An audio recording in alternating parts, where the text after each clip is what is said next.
과학에서 과학적 방법으로는 뭐든 가능하다라는 이념이 있습니다. 과학주의라고 합니다.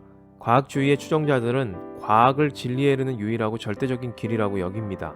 기독교인들의 인생에서 누구나 과학주의와의 피해갈 수 없는 갈등을 자주 겪는 것이 현실입니다. 기독교적으로 볼 때 과학도 하나님이 주신 도구라는 것은 부정할 수 없습니다.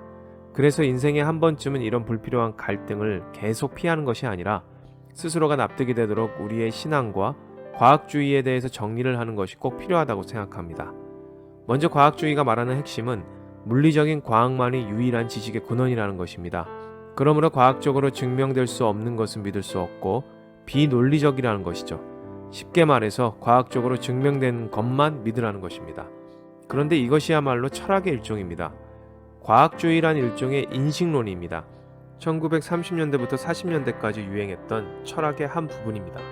철학을 전공했거나 철학에 관심이 있으신 분들에게는 너무나 잘 아는 내용이죠.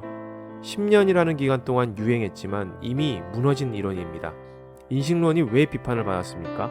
인식론은 매우 편협한 이론입니다.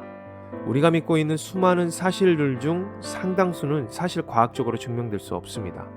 예를 들면 논리와 수학은 과학의 전제가 될지언정 과학이 증명할 수 있는 대상이 아닙니다. 또한 윤리적 사실, 즉 무엇이 선하고 악한지도 과학적으로 증명할 수 없습니다. 미학적 가치, 아름다움도 과학적으로 증명할 수 없습니다. 형이상학적 진리, 의식 밖의 세계 혹은 과거의 실존 여부도 증명할 수 없습니다.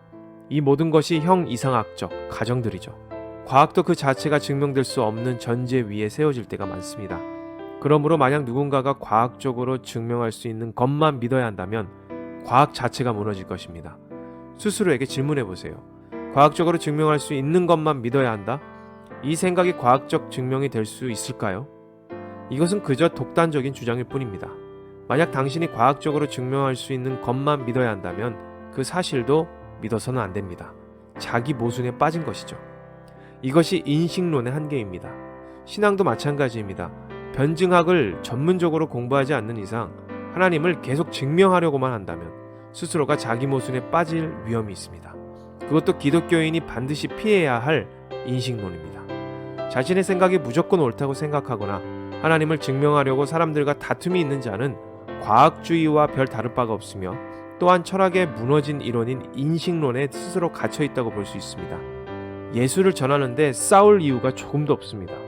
우리는 평생 참아야 하고 핍박을 받는 것이 너무나 당연한 현실입니다. 우리는 증명을 하는 것이 아니라 평생 하나님 앞에 갈 때까지 그분을 증거해야 합니다. 우리가 믿는 그리스도 예수는 그분을 지키고 그분을 증거하고 그분에 대해서 전하고 선포하는 것이지 그분을 증명하기 위해 누군가와 싸우고 다투고 누군가를 비난한다면 세상이 증명하려는 인식론과 무엇이 다르겠습니까? 혹시 인식론을 주장하는 사람들이 주위에 있습니까? 그들이 요구하는 증명을 거부하세요. 괜찮습니다. 그리고 피하지 마시고 당당하게 미소를 지으시며 예수를 전하세요. 그것이 우리 그리스도인이 행해야 할 증거입니다.